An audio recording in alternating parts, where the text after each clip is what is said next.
what's up, everyone? This is Jason Tucker, and this is WPwatercooler's WPblab, episode number 93. Bridget, we're closing in on 100.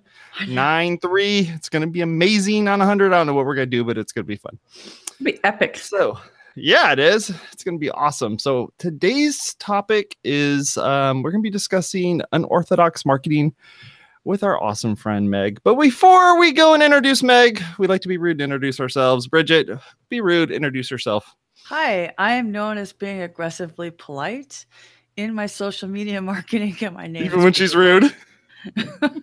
I'm rude, but I have Twitter accounts devoted to that have not my name on it.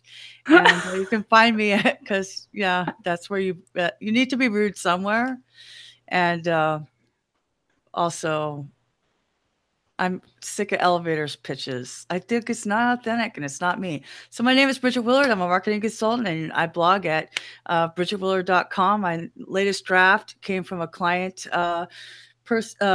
this week who said, "What the H is a branding person?" So I'm going to answer that. Nice. I'm Jason Tucker. You can find me at Jason Tucker on Twitter. My website is jasontucker.blog, and I work at a church. I do all of their IT needs and take care of all their Wi-Fi and internet and all that stuff. Apparently, I'm not taking care of my own internet because I'm going to be having lots of issues tonight. So I'd imagine it's probably my daughter downstairs watching YouTube or something like that. But hey, whatever. All right, we've been rude. Meg, tell us a little bit about yourself. Hi, I'm Meg Delagrange, and I don't really do these elevator pitches. In fact, I didn't even know what those were growing up because I was born Amish and I grew up Mennonite, just a whole strange mixture of things, homeschooled. So that's me, and that's given me a unique approach to life and business. And I'm currently the CMO at Urban Southern, where I'm helping to build a pretty cool brand, if I have to say so myself.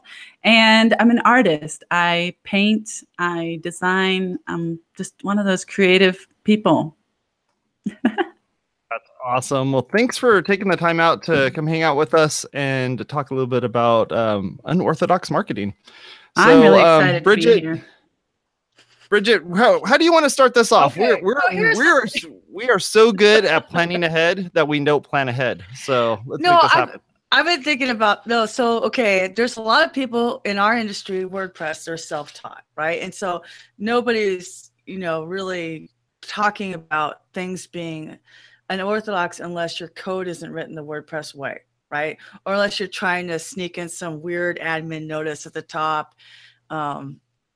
That's telling you to do X, Y, and Z, or usually it's like everything's code is code is code is code. It's like these are the rules. If you do it right, it produces this, right? But in marketing, I'm also self-taught. I was a teacher who had an emphasis in psychology, and one day one of my friends, Pam Unk, said that because everybody thought, "Oh, you're such a natural," and I'm like, whatever. Everybody could do the social media stuff. They're like, no, education is the new marketing. And I thought about it. I went, oh, I guess I could. Then I ended up being the director of marketing at Thought House and helped build up Give, right? But it's everything that I've just taught myself. And so you hear from the MBAs that you should do X, Y, and Z, and you need to have a persona doc, and you need to do extensive market research to find out who your demographic is, and you should do it this way, and you should do it this way. But to me, and maybe it's because I'm also unorthodox, the people that really stand out in marketing are the people who are doing it a little bit differently. One of those people is Robert Nissenbaum, who we've had on the show before. One of the people is Ross Giles, who rocks chamber meetings. And then I thought, you know what? Meg is real. She's human. She's not only talking about just her product. She's talking about herself, her personal life, dating, her kid, painting, the before paint, the before, the during, the process, the after. You see the scars, the wounds, the beauty. There's a whole person involved in this marketing effort, no matter what she does, whether she was with the Uku people or Urban Southern or on a trip to Uganda. you just knew what Meg was into. You wanted to look at her Instagram feed and find out, what is she doing? What is she thinking? And of course, the two of us have so much in common that I feel like she's my soul sister. And I said, you know what? We need to get this girl on because she has this crazy background that makes her stand out, but it's not, I mean, she's building brands. And a lot of times I thought, our WordPress people, they are not marketers either. They could learn a lot from somebody who takes an unorthodox approach to marketing. So that's why we asked you to be here, Meg. I love that. That's such a fantastic introduction. I'm like, oh, maybe I'm a little TMI sometimes. I'm a little crazy, but it's working. I mean, I've that's actually the learned thing. to be more self-aware. So a little bit. For people that don't know, you do put a lot of your self-awareness journey into your content. And a lot of people say, oh, how much of myself should I put out there? And when, you and I are, and actually Jason, all three of us are like, everybody knows when we're walking our dogs and when we're at Knott's Berry Farm, you know what I mean? So what do you tell people when they ask you, Meg, how much of myself should I put online? Oh my gosh. You just came straight out of the gate with a question that I did not prepare to answer, but a really good piece of advice. So I started in the blogging world years ago on Xanga. I mean, way before I really even think people were, I know people were on WordPress back then. This was more than 10 years ago. I think this is like 13 years ago. And then I got into WordPress blogging, right? But I used to put literally everything there, like just everything. And you follow me now and you will think that I still put everything out. But I definitely don't. And it was really, I had to get to know myself. And somebody that I follow who's just really raw and vulnerable. She once said that, she really usually shares things kind of after she's had time to process it. Sometimes she knows within the moment, she knows herself now, she knows she can share something. It's not too much. It's, it's going to be meaningful, helpful to share. So she'll do it, but usually she'll process things and learn something from whatever is happening before she shares it. If it's personal, like the thing is, like when I see people, sometimes I see people just putting all of their dirty laundry on Facebook, all of this business that nobody needs to know. And I put a lot on, but I really do have some guidelines. Like I may talk about dating, but I will not refer to exes in a way that that it's even about a certain ex. Right. There's just certain things that I've learned that, okay, this is what I'm okay with and this is what I'm not okay with showing. And I think you really have to know that. And I think a really good thing to ask yourself is, will this be valuable for someone else? One thing that I've learned, that whatever I'm learning in life or in business, if it's valuable to me, it's probably going to be valuable to someone else. And value, there's different ways to measure value. Is it kind of humorous value? Like today, I was really engrossed in my work and I let my oven on, and then I started smelling something come out to my kitchen and my stove is just smoking. And the potatoes, the vegetables that I was roasting were black. So I carried this pan outside because my smoke alarm was going off. And then the pan exploded because it was too cold outside. And glass went everywhere.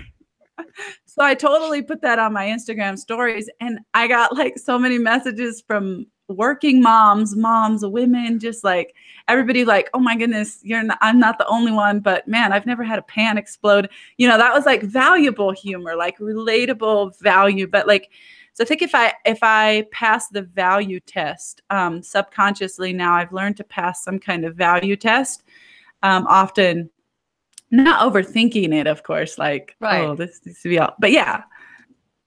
I did that with kind of my grief process.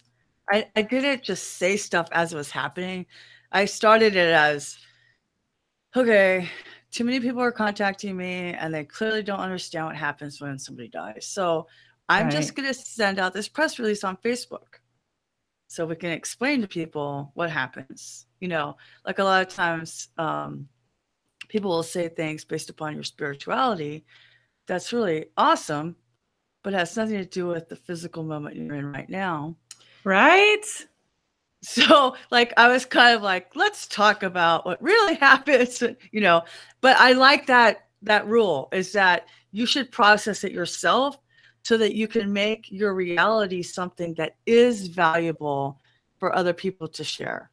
So that is a good, I mean, so if somebody that's kind of new and they want to start their brand and they're selling what's it's, you know, like to me, I usually say, what's a hobby that you don't care if people know that you do? You know, like, do you golf? I mean, it's benign information, right? But it gives you another dimension. Right. So you can go from sharing golf to sharing your grieving process. But whatever it is, you shouldn't have the cognitive dissonance that it isn't going along with who you are as a person. Like you shouldn't be totally different in you know, in real life. When somebody meets you in person, you should be the same as you are online. Can you talk about how that goes into your marketing plans for you as a person and for Urban Southern? Yes. And I think it started happening years ago. I wasn't aware that I was building a personal brand, but I was. And then I think the first time I got a job with like a WordPress agency, my boss back at that time, or, you know, the person that hired me basically said, we love what you're doing on Facebook. Come do that for our brand. I never did it super successfully because I didn't even know what I was doing. So I think you do have to look at what's working and kind of, okay, why is this working? And so it took me a couple years, and probably the past 4 years, I've really asked myself, why is this working? Like, I don't know why I'm getting 300 comments on this post on Facebook. Like, I don't know, like, you know, people would ask me, how do you do what you do? But I definitely have had time to think about, you know, how that could be replicated for someone else. And I just wrote and published an article on LinkedIn today about how to write your bio. And so I think I'm going to kind of refer back to that because I went back to about 3 years ago. I was following some mompreneur online, and she talked about how to make a brand statement that is valuable. Mm-hmm. And she presented a formula that was something like, you know, there's me as a person. So you kind of take these, you kind of make word phrases that you put together. So first you have, who are you as a person? And then who is your audience? What is your benefit? And then what is the feature? So for example, if we put that together for Urban Southern, and because we actually use this for Urban Southern, before I started working with Urban Southern, I was kind of involved in a lot of the branding process before I actually joined, because it's my cousin, for those of you who are watching. And I work with my cousin. We were both born Amish, and I kind of convinced her to get personal with the brand when I joined, because up until that point, it had not been really personalized. And so, like, you know, I realized that I have, I guess, some kind of talent in being able to storytell and build brands. So I've been able to do that there. But what we did with that kind of brand statement is, it's something like this. If you put the full thing together, we pulled just a phrase out for our slogan. But it's something like, two cousins who were born Amish now make leather bags. So the first is who we are, now make leather bags. Because I'm taking this formula, and you can take this formula, put it together, and then you can mix it around. So it's us. We make leather bags that simply fit your everyday life. So we've got the us, we've got the you, which is your everyday life. And it simply fits. So like bags that are just gonna go wherever you're going, you know, whatever. So it's just a statement. And I think if you don't know where to start, I think that's a good place to start. Like, who am I? So the steps that I kind of laid out were 4 steps. First, kind of write down who you are. And I think a lot of people feel like, well, there's nothing special about me. That's how I used to feel. And then, hello, there's lots of things about me that are really weird, which makes it pretty easy to like build my brand or any brand that I work with, because I've learned what you kind of like write out all the things about yourself. And then you kind of pick what's kind of different. I mean, maybe even abrasive. I don't know. Just go with it. And then you really do have to know who you vibe with. So maybe not who your audience is, but start with looking at your 5 closest friends and what do they like? Like, why do I connect with them? Like, understand why you connect with them, and then kind of build maybe a client based off of the people that you're closest to. And then what's the value in people even knowing you? If you don't have a product yet, if you're just building your personal brand, what's the benefit of people following you? Kind of what's your thing? For me, my thing, and these are things that I actually had a hard time accepting. I'm divorced. I'm a single mom. I was born Amish. I mean, I actually used to be really embarrassed of that fact. So people that follow me, I really hope that I have a story that's kind of, redemptive, gritty, courageous. There's a lot of hope. And, that vulnerability piece that Brene Brown kind of talks about a lot, like vulnerability is power. So that's kind of my thing. And it really goes into pretty much even every brand that I've worked with, from Uku People to Urban Southern. And then finally, how do you make that happen? And you kind of brainstorm all those things, and then you kind of come up with 3 or 4 word phrases, and you kind of fit them together, and then you can develop it into a short paragraph. And that's going to be a powerful piece of literature that's going to do a lot for you. That's cool. That's really neat. We were talking about that earlier about elevator pitches, Bridget. I mean, I even joked around on Facebook and said, like, what's my elevator pitch? How would I describe myself? And I was more making fun of you than anything else, Bridget, obviously. But it was just kind of funny because I'm like, how would I describe it? Like, what would be my elevator pitch? And I think it would take like 3 or 4 buildings to like go through like the weird intricacies of things that I do without actually just saying like, I'm a big nerd that things plug into the wall and they get internet access and I play with them. Yeah. Right. And somehow I get paid for that. I don't know. It's like that. That's the thing. That's the thing, is that there are so many facets of us as people, right, and even professionally what we do, that, spitting out some giant elevator pitch with a bunch of MBA 50-cent, 75-cent words. I don't think somebody asked me this when I was doing that. I did that because I was at a WordPress meetup and I screwed up my intro. I said, I'm Bridget Willard. I'm a marketing consultant and WordPress educator. Like Adam Silver's WordPress educator got in my head. I'm not a WordPress educator, but I am a social media educator. And then I was like, oh my gosh, this is so bad. Like, I should be able to just say who I am. And I did a really good job when I was representing Give, but I'm a lot bigger than that. I'm bigger than Give. I do a lot of things. Teaching is my passion, but that's not my job. So it's like you're sitting there trying to think, well, who am I? And what I'm not is some doll that you pull a string out of and go, there's a snake in my boot. Like my grandson had this Woody doll when Toy Story first came out, and you would just pull the string and go, there's a snake in my boot. There's a snake in my boot. Like that. I don't want to be that. I don't like, so right. I said it as a joke. And then one of my friends said, but Bridget, if you said that you're a branding consultant that helps people use their voice and their power, what does that even mean? And I go, yeah, no, nobody even knows this. My client said, what is a branding person? Nobody knows what that means, right?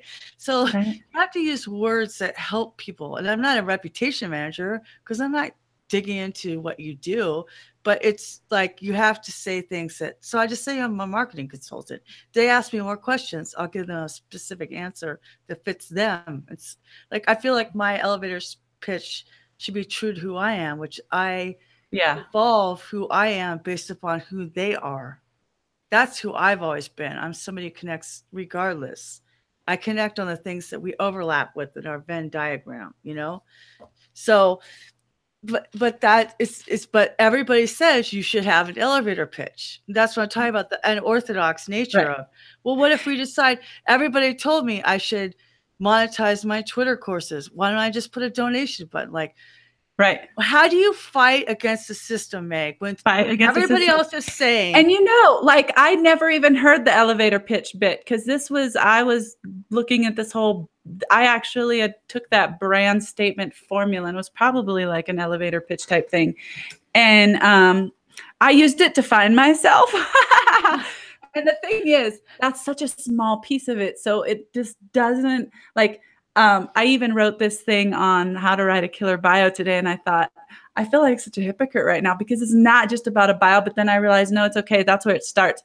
It starts with some kind of like knowledge of who you are. And that goes for brand or whatever. But then you begin to build an entire culture around that. And you just get scrappy with it. I mean, when Urban Southern started, it was just, I threw a design together and threw some sentences in the About Us section that I never intended to be on the actual website. It totally rolled into the actual website, and we had it for like 9 months until I revised the whole About page. And it was fine. Like, just get scrappy, just roll with it. Like, and I think when you pick something, okay, I need an elevator pitch. You pick that, but you don't use any one thing as like your, I'm going to write this blog post, or I'm going to have this elevator pitch, and this is going to be my success. I think you have so many different facets. Like, you're committed. You're so into what you're doing that every part of you bleeds it, and you through that create some culture, something. And when you're so passionate about it, you don't have to monetize everything that you do. I mean, some people, I get a little resentful when people think that I'm a salesperson that sells leather bags, because I'm like, no, what I do is I build relationships. I just used that in an interview for Poppy Lifestyle that was published last week. I was like, I'm in the business of building relationships, making connections. And because I think that value statement for me evolves all the time. So recently I added to it, and I'm like, I connect things, I connect people, I connect with people. I think building on that, not that little brand statement, that little bio, wherever you start, and then you create this culture. And the truer you are to yourself, the more you're attracting the people that you need to be connecting with, and everything else kind of just comes with it. But we can definitely talk about some of the unorthodox methods. Yes, I'd love to do that. I definitely want you to say, like, our audience demographic for the persona is, we have these WordPress freelancers, right? And they're becoming agencies. We're trying to make them believe that they are an agency, because agencies have clients and clients pay them, and therefore you're an agency, right? So the WordPress freelancer, the WordPress agency, how do they choose? Besides, of course, their WordPress website, how do they choose where to market? Ooh, so good. Well, I guess I saw how I've been around some agencies, and I've seen agencies do it all wrong. I've seen agencies try to act so much bigger than they are, and that will always catch up to you. It's just not a good idea. I think just people be at the level that you are, and you will. I personally, the more I am myself, I turn away work constantly. I'm like, do you not see that I work full-time for Urban Southern? I do take on some side projects just because I love to design. But if I were some of the agencies, because I've been in a WordPress agency and I see a lot of them, I just see how a lot of them are trying to be something that they're not. I think if they just start being something that they are, and they just start being personal and being consistent with it. A lot of times they'll start some Facebook Live thing, or some chat thing, some podcast thing. That's a great Great idea. We could talk about a strategy, a live strategy, for example. But then they have to make a private group for it and only go live in the private group. And let's see, I don't know, put all these restrictions on it, or I don't know, or overthink it. I see, people overthinking these things. What if you just started this thing and you got a little bit scrappy with it, and you started doing these weekly lives and you involved your existing audience? You're every day, you're scrolling past the people that you could be reaching, and you're trying to come up with this smart, clever marketing that is just gonna hook everyone. You're trying to go viral. You're trying all of these fancy schmancy things, when it's moments. Moment marketing is a term that I've recently come across. It's the moments that matter more than anything else. Like, if you could have just the right moment with someone, personal moment, a connection moment, they're never going to forget about you. They're never going to forget about your brand. Urban Southern's a testament of that. So when I joined Urban Southern, we needed a new website and we needed it stat. Okay. And who did we hire to build our new website? We hired Alex. Oh, why did I trust Alex? That was downhill from there, right there. Just... Listen, why did we get Alex? Like, somebody sent us a whole list of agencies. These are all trusted agencies. I looked over the list. A lot of these people speak at conference, all the word camps, everything. I knew who they were. None of them felt or a lot of them didn't feel personal to me, but I did know they did good work. But we went with Alex because I had met him at a word camp, and he had told me that I was like, he just walked up to me because, you all know Alex, so he just does this. And I'm like, this is my first word camp. So I'm like, very like intimidated by the whole process. And he just walks up to me and he's like, "You're a really intimidating but fascinating woman." And I thought, like, who just says that? 100% Alex. It's 100% Alex. Because, I had this moment of like complete authenticity and like, this guy is so cool, but I also don't know what to think about him. But then, of course, a couple of years later, hadn't talked to him, hadn't interacted with him, but I knew when I saw DigiSavvy, and I'm like, oh, that's this Alex dude. Oh, we're going with him. He had established a moment with me. And so I think if we could just, like, someone recently asked me, how do you respond to so many people? Like, how do you respond to everybody on social media? Well, the truth is, like, on Urban Southern, it's sometimes a couple hours a day responding to comments and messages. And Bridget, you talk so much about this. If you're lucky enough to get that much engagement. But you know what? You have to put a year and a half ago in order to get it. Yes. Please talk about that. Yes. So a year and a half ago, there was no engagement. Oh my gosh. It's easy. You're done in 5 minutes. Right? But the thing is, I did it. And so in the beginning, when we started, so if you had a WordPress agency and you wanted to reach your people, you can't just put your content out and set up your social profiles and expect that people are going to find you. We talk about this. You can't do that with a website. You can't do that with your social profile. You have to go find your people. So first of all, and make it worth it. When they come and they read something, make it worthwhile, make it personal, make it something that's worth sticking around for.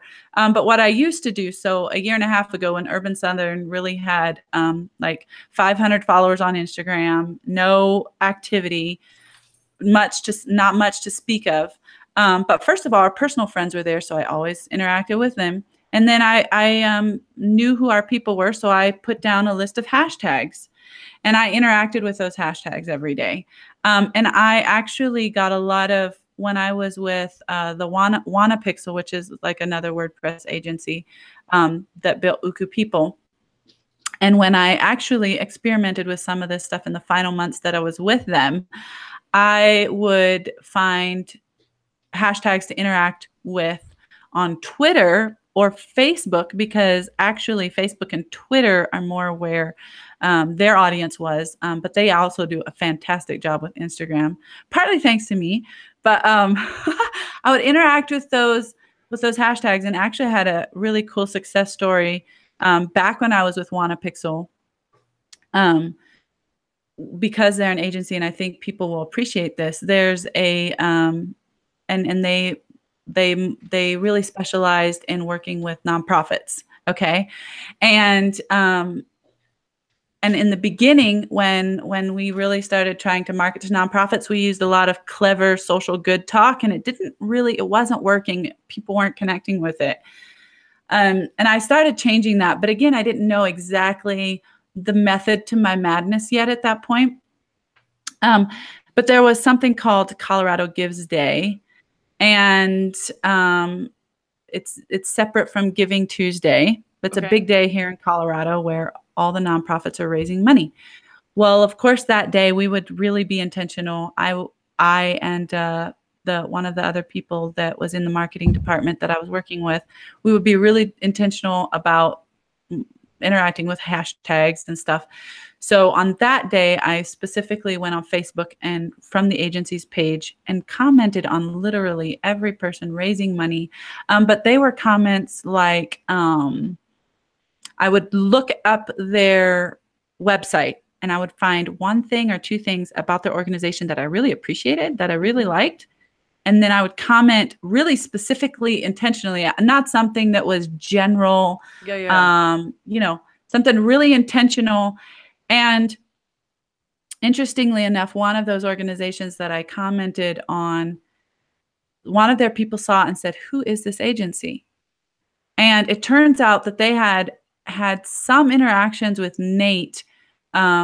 And I think Nate has been on the show. They had already had some interactions with Nate, because Nate is very interactive, and he will just try to give back and be interactive with people. And I think I think agencies should do more of that front facing, not just, once you get to know me, I will, and this is nothing bad toward anybody, but don't just keep that behind the scenes. Make that find a way to make that so front facing, that helpfulness and that, value that you're giving.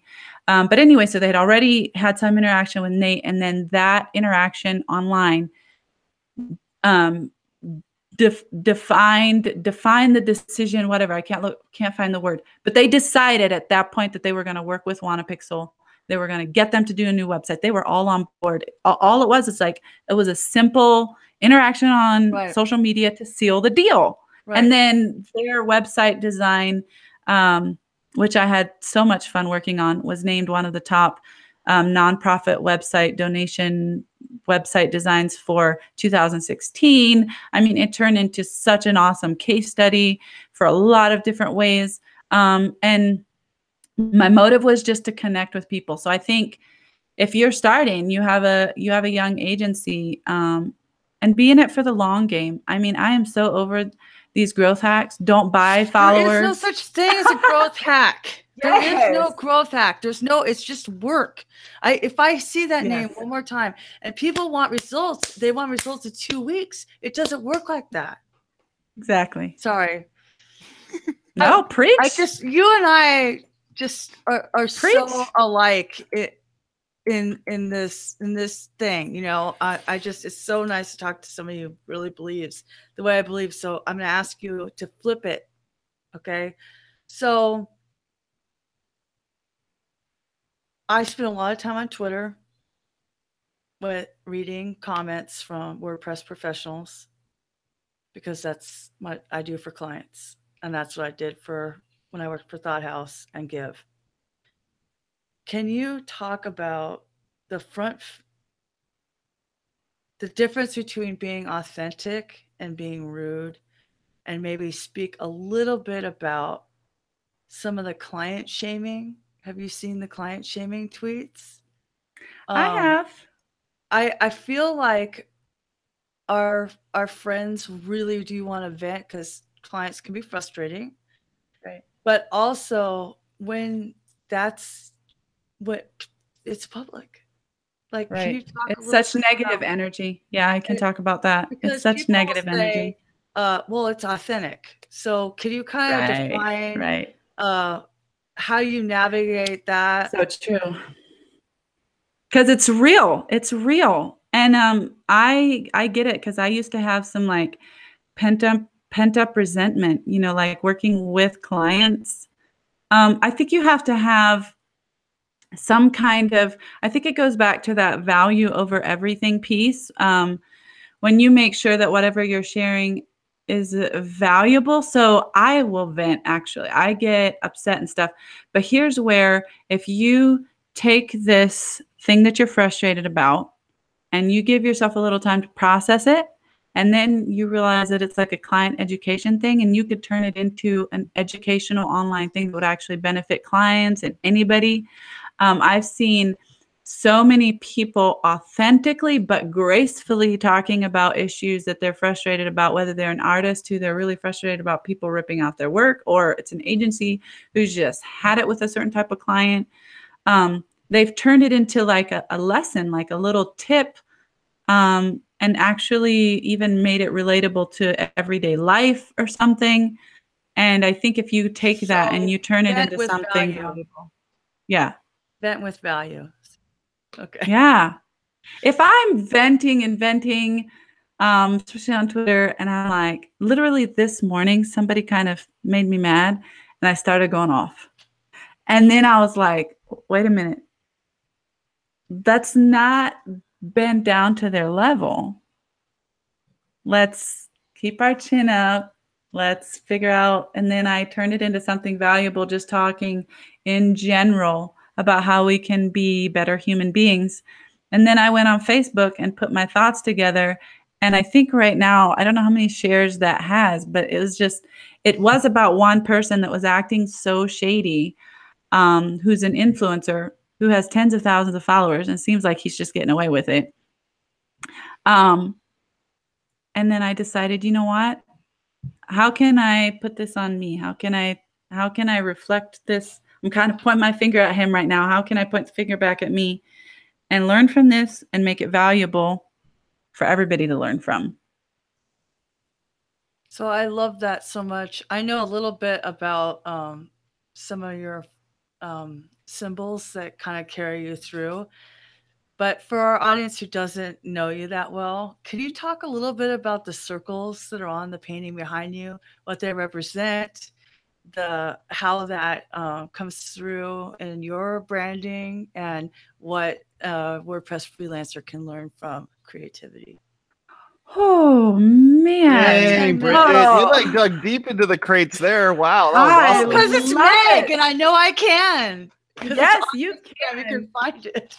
You can just go into it. So something about this painting behind me. And you know, I have to relate everything to practical things. So I take it real high level and then I break it, or I take something, whichever direction I go. So on this painting behind me, you can see a lot of layers. It's interesting from a distance, but if you go up close, if you go within an inch away from this canvas, there's still a whole world of interest there. And so that's really what you should do in your branding, in your marketing. Make it cool from the minute somebody sees it, like, oh, I want to know more about that. And then have just as much interest and value when they come within an inch away from you. They still find just all of this value. And I know I keep saying value, and okay, what does that mean? It sounds cool, but come on now. I think it's just things like your culture, content that you're creating, like traction strategies that you have. So there's all these, like these poppies, and I will talk about the poppies in a second, and why the circles are poppies and why that matters. But if you're just if inside of you is just in your business is just like this big mass of traction strategies. So if you come in and you look, you're like a duck that's sitting on the water and underneath your feet are just going, but it's making a difference. It's not just going around doing things that aren't mattering, right? Every day you ask yourself, did I do at least 2 things today to make an impact and move my agency, my business forward? So you could have, I think everybody should have at least 3 traction strategies going at any given time, if not more. And then by that, I mean, like, you would have your email, a new email campaign that you've got going. You've got a new podcast project. You've got some Instagram kind of campaign. So you're not doing the same thing on every platform. Okay. That's where the layers come in. People have said to us, we just love you because we follow you on Facebook and Instagram. We're not really on Twitter because our people aren't really there. And it's different in every place. Like, you're doing something different here and there. And yes, it's a lot of work.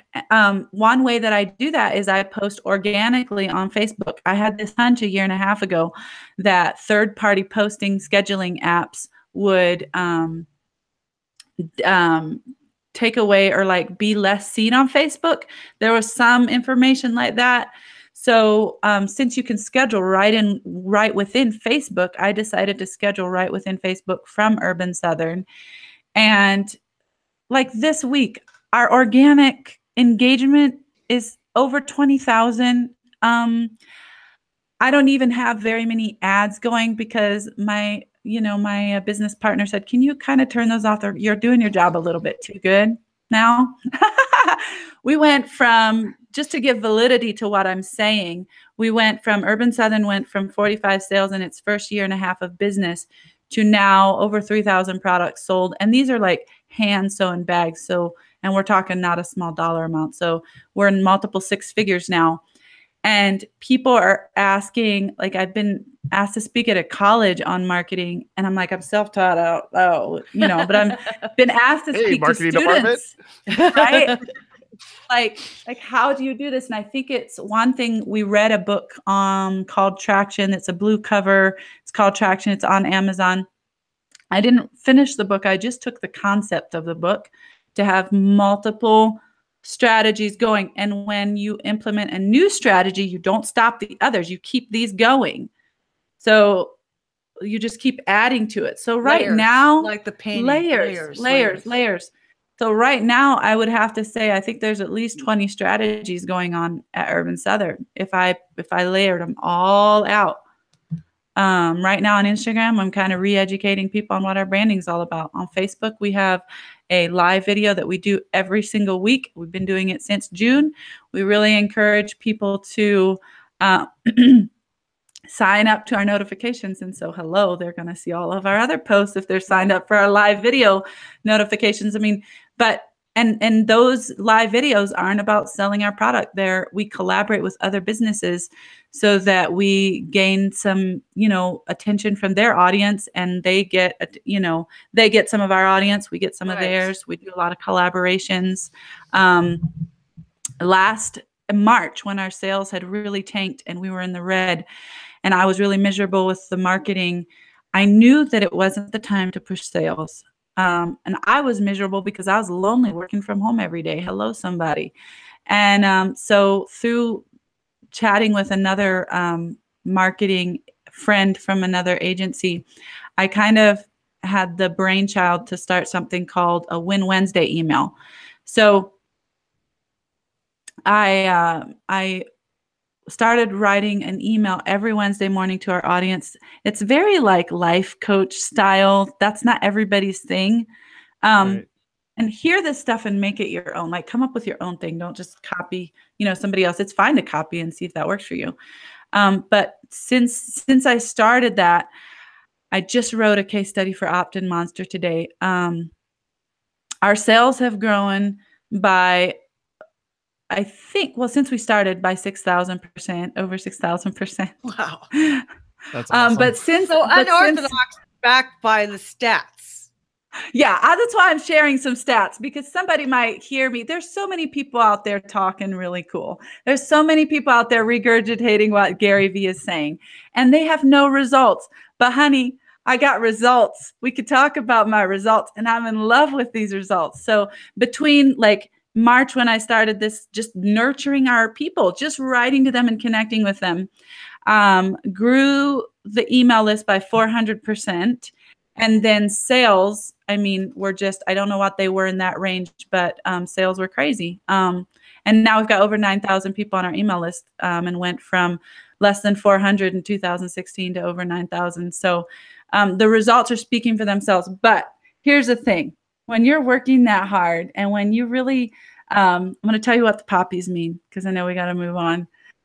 The poppies in the painting. So first of all, I've really dove into myself and why I love to do what I do, why it matters.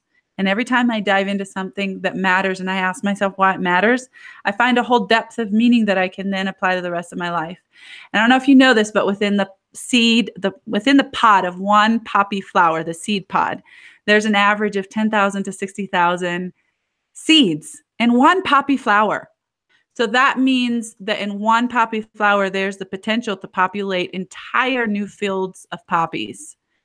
And to me, I like draw the parallel that all of us human beings are like a poppy flower. We have unlimited potential. We really don't, we can learn a lot from each other. We can learn a lot from, hiring someone to help us like Bridget, because she's amazing. But there's just so much that we can tap into.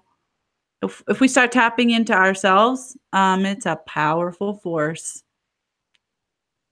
That's awesome. That is awesome. So speaking of layering, let's layer. Let's do a little bit of layering here. We introduced this thing a couple weeks ago about a cool pick of the week. It's deeply engaged in this show all the way to the very end of it. So you're not like, oh, they're about ready to wrap up. I don't know. No. Don't click yet. Let's talk a little bit about something cool. So what's something cool that either of you have found in your travels of life that's interesting that we can share with our folks that are watching? Yeah, I'm planning on, fingers crossed, because I'm trying to get client work to do it. I want to go to WordCamp Europe this year, and it's in Belgrade, Serbia. And in Serbia, they speak Serbian. And so Duolingo does not have Serbian on their language learning course. But I've typed in Duolingo Serbian, and I found this other app called Memrise. And somebody had built a curriculum for Serbian there. And so it's really cool because I get to learn, and I have some Serbian friends. And today I went and said, ciao, dobre, oh no, what is it? Oh, kako si. And they said dobro, which is like, how are you? Welcome. And I learned hvala, which means thank you. And it's just like so cool, because my encouragement in that is, when I started being on WPblab and all this a couple years ago, WordPress was my hobby. Well, WordPress is my job. So it's my industry that I'm in. It's my client base. You have to have a hobby that's not related to your job. And I'm loving continuing on with my French lessons in Duolingo and starting my Serbian lessons on Memrise. And Memrise is free. It's very similar to Duolingo. I love Duolingo better because Duolingo has the checkup on the actual pronunciation, which Memrise doesn't have for this Serbian course. But yeah, if you're going to go to WordCamp Europe, I would recommend that to our specific audience. But in general, have a hobby like your painting that has nothing to do with your job, because burnout's real, yo. And when we're building our businesses, like I'm working 12-hour to 15-hour days. So you have to do something else. It's real. Yeah. So Memrise. That is a Memrise. Memrise, like rising in the sun, but it's like a play on memorize. Yeah. Girl just done dropped the mic right there. I'm gonna let Meg wrap us up after mine. How about that, Meg? Perfect. I'll give you the remaining time. Mine will be pretty quick. So, I'm a huge Apple fan. I love Apple products, and one of the apps I've been using for many years now is an app called Bartender. And what Bartender does is it collapses all of that junk that's sitting at the top of the bar on your Mac that's like next to your clock and all that stuff. It kind of organizes all that, so it doesn't make it super duper long. But that's not my pick of the week. My pick I still need that. is an app called SetApp. And what SetApp is it's a Netflix for apps. So if you're looking for a way to be able to download a bunch of apps, but not have like all these crazy charges on your credit card of all these different apps that are out there, you pay once per month for this particular app called SetApp, and you can download all these apps. And what's funny is slowly but surely, I started digging through SetApp to see what different apps are out there that I've been paying for already. And so in particular, and these have been other ones that I've also have used, is something called Secrets. There's another app called Trip Mode, which is turns off all of the internet stuff. So if you go to like another country, maybe Serbia, you can hit Trip Mode and it'll actually stop all the rest of the internet stuff from happening on your computer. So that way it's not using up any of your extra data or anything like that. So SetApp, go check that out. I put a link in the notes. If you click it, I get some kind of bonus for it. I think maybe I get a free month or something like that. But it's awesome. Absolutely awesome. Go check out SetApp. Good one, Meg, that's Yes. mine. How about you? Awesome. Well, Bridget, I don't know why you're trying to go to Serbia, like a country where you need to learn a language. You should just be like me and go to Uganda, where they already speak English. And those men are beautiful, but let's just go to Uganda. I want to go back to Uganda. Speaking of traveling and hobbies, I've got two cool picks. I've got when you were talking about hobbies and passions and keep yourself from burning out. Well, a lot of us, if we're building a business and stuff, our budgets aren't that big, like to go travel and stuff, right? So there's a new app to save money and reach your goals called Mindbosa. And I think it's still in beta. I've actually met the founder. The founder actually interviewed me. But I tested it in beta and I absolutely loved it. And I know how the WordPress community loves to support other small projects. So this is going to work a lot like Q Capital, but instead of just adding, instead of just saving up money based on what you spend or whatever, because I do use Q Capital also to save money. But you can use this one, like you can make any type of goal. Like I want like 15 minutes of reading, mile of walking. And then I think you can stipulate how much is saved, whether it's like 60 cents or whatever. So after a couple months of like logging whatever goals that you're reaching, you save up $600 and be able to fly somewhere and join Bridget and go and learn another language and da. Or you could, save up longer and, go to Uganda for like $2,000 because it's freaking expensive to go to South Africa. But yeah, so check out Mindbosa and support that project. And then finally, because I'm a designer and I wanted to give you guys something creative, people are always asking me like, how do you make things look good? There's a brand, this is another brand new app. It's $1.99, but I already bought it because I saw the interface and I was like, oh yeah, this is legit. This is so cool. It's called A Design Kit and it's by A Beautiful Mess. A Beautiful Mess just launched it. It's called A Design Kit.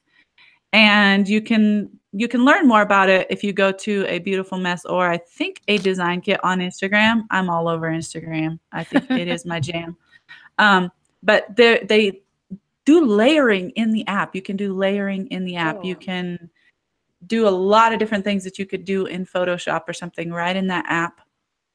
And it's really pretty. I haven't used it a lot, but I know it's going to be a good one. Wow. That's cool. How are you using A Design Kit? Have you got into digging into it a little bit and playing around with it? Just like the typography and I don't do a lot of layering. Even my designs are really clean. I like really good typography and I like really clean stuff. But I love that you can do whimsical stuff and clean like stuff on there. And there's just a lot of, I love the typography selection. So I'll go with that. So if you go in there and you start messing around with it, I can't remember, it looks like you're kind of limited, but then if you swipe up or over, this is, again, I'm so new to it. Did you just find all these typography options? A lot of the design apps out there, they're just going to make you look really tacky. I think you really do have to have some type of design sense. I'm biased there. If your typography game is strong, you can do a lot. I mean, you can look more professional than you actually are if you have a strong typography game. So get some good 101 typography, look some stuff up, educate yourself, and you're going to go far as a brand if you can get your typography right. So that's cool. Yeah. I love apps like that. I've been building all of our designs and stuff that we do for all of the different kind of featured images and stuff like that for WPwatercooler's sites, using a few of those types of apps. And I played around with them, Hype Type, and a whole bunch of these different ones that are out there, and Word Swag and all of those. And so I'm always looking for other ones, because I know those people, you can look at it and you're like, they use that app, like, because there's only like, 200 different ways you can kind of make it look a certain way. So, but I love those types of things, because when you're on the go, especially like you're on the go and you're going to be doing a video and you're like, okay, I record my video, my kid running around with a handbag and this and that, and now I need a cool looking image for it. What do I do? And now you just pull out your phone real quick and boom, done. Yeah. Yeah, that's what I'm talking about, getting scrappy. That's what I mean, like doing it from your phone. Like our first video campaign for Urban Southern is pinned to my Twitter profile if you want to check it out. We shot it on our iPhones. That's awesome. And it worked. Did you guys use one camera or two cameras for that? We had both of our cell phones, and then both of our iPhones. Yeah, iPhones. And then our daughters actually shot some of it that I've included. And then if you look at the full version, like on YouTube, they got on our Snapchat and they were saying really cute things to each other. And one of them was like, this is my cousin. They were even introducing each other. So what I did is I snaved all of the clips from Snapchat. I pulled the audio off of it. I had no video editing experience. This is how scrappy I am. I did a crash course in iMovie, and I put a lot of their audio over the video. I couldn't use those Snapchat clips, but I could use their little audio clips, like 15-second audio clips. I cleaned it up and used it. Adorable. And we had no like social, not a big social presence, but that first, when we launched that, it did go mini viral. It ended up getting 9,000 views, which was cool. Wow. But we really haven't had anything go crazy. It's just been all hard work. Well, that's cool. Well, thank you very much for coming on the show with us, hanging out with us, kind of explaining some cool things that you could do, talking about the unorthodox marketing. I love this topic because I'm not a marketer, just like how you were saying, like you weren't trained to be a marketer. I was not trained to be a marketer. I wasn't even trained to be an IT person. But when you're, like you said, being scrappy and being able to just kind of figure things out on the fly, that's what you got to do. So where can people find you and all of your stuff so we can make sure we promote all of those things? Well, you can find Urban Southern on Instagram at Urban Southern, and you can find me on Instagram at meg.delagrange. You can also follow me on Twitter. My Twitter game isn't like Bridget's. I'm just, good. You're there, responsive. That's all that matters. I don't use the hashtags, but yeah, I'm there too. Nice. Well, we tagged you on absolutely everything with screenshots and all sorts of fun stuff while we were recording this. I want to give a big thank you for the folks that help us out and being able to do our show notes. Our show notes are amazing, and they're only amazing because we have these twins that are absolutely amazing at being able to do our show notes. So Cheryl and Sherry, thank you very much for spending the time to be able to kind of get our show notes together, listen to us, type out words that actually make sense. They even make us sound good. Like I just read it and go, wow, I didn't say that, but that sounds awesome. Like, thank you. There are speech writers from when we're famous. Right, exactly. Layers. So thank you very much for watching and hanging out with us in the chat room. If you want to come hang out with us in the chat room, we record these on Thursdays at 7 o'clock. So feel free to come hang out with us Thursdays at 7 o'clock Pacific, and we will see you again next week. Talk to y'all later. Bye-bye. Bye.